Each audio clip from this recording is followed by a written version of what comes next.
বক্তব্য রাখার জন্য বিনীত অনুরোধ করছি। বাংলাদেশ 5ই আগস্ট স্বাধীনতা হওয়ার জন্য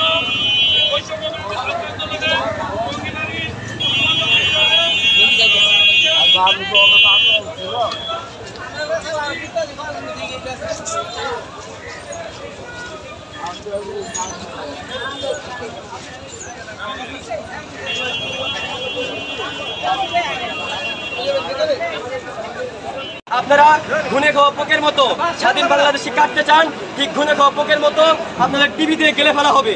যদি বিরুদ্ধে আপনারা কথা বলতে চান, যদি আপনারা ছাত্র জনতার সাধারণ জনগণের গণঅভ্যুত্থানের বিরুদ্ধে যদি আপনারা কথা বলেন, আপনাদের পিঠের চামড়া থাকবে না।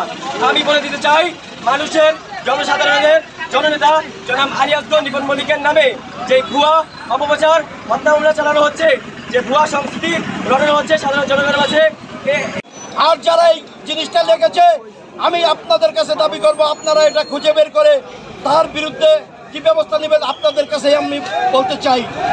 সর্বশেষে বলতে চাই, সাংবাদিক ভাইয়েরা, আপনারা আমাদের নিউজগুলা সত্যভাবে প্রচার করবেন, কারণ আপনারা আমাদের ভাই বন্ধু, আমরা সবাই মিলেমিশে থাকবো।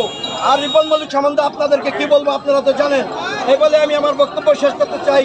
আল্লাহ হাফেজ, বাংলাদেশ জিন্দাবাদ। টঙ্গীবাড়ি উপজেলা বিএনপি উদ্যোগে আজকের এই মানব বন্ধনে উপস্থিত আছেন টঙ্গীবাড়ি উপজেলা বিএনপির সাবেক সফল সাধারণ সম্পাদক ও ডিপুর ইউনিয়নের সফল চেয়ারম্যান জনাব আখতার হোসেন মোল্লা, উপস্থিত আছেন সুনাম টঙ্গীবাড়ি ইউনিয়ন বিএনপির সংগ্রামী সভাপতি জনাব আবুল হোসেন শেখ, সাধারণ সম্পাদক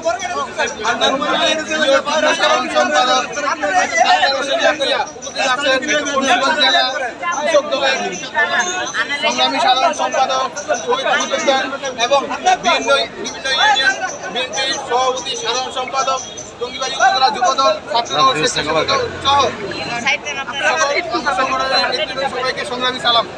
আজকের এই মানববন্ধনে যেই স্পেসিফিক কোনো কারণ নেই, এই কারণ একটি হচ্ছে টঙ্গীবাড়ি উপজেলা বিএনপির সংগ্রামী সভাপতি জনাব আলী আসগর রিপন মল্লিকের বিরুদ্ধে যে চক্রান্ত, যে অন্যায়ভাবে একটি অপপ্রচার প্রতিবাদ অপপ্রচার চালিয়েছে, এই অপপ্রচারের বিরুদ্ধে আজকে টঙ্গীবাড়ি উপজেলা বিএনপি একত্রিত হয়ে আজকের এই মানববন্ধনে সকলে উপস্থিত আছেন।